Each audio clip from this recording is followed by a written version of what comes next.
अस्सलाम वालेकुम नाजरीन, मैं हूं मोहम्मद अब्दुल हकीम। 7H न्यूज़ में आपका इस्तकबाल है।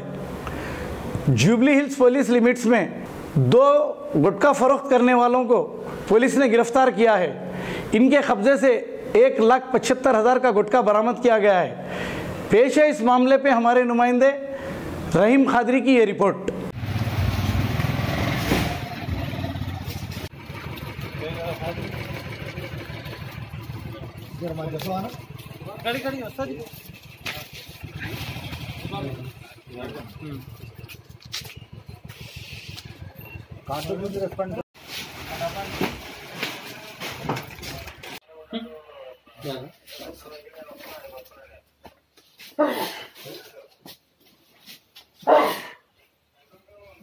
अब करेंगे आपको अपडेट, तो लाइक कीजिए, शेयर कीजिए, चर्चा करना ना भूले।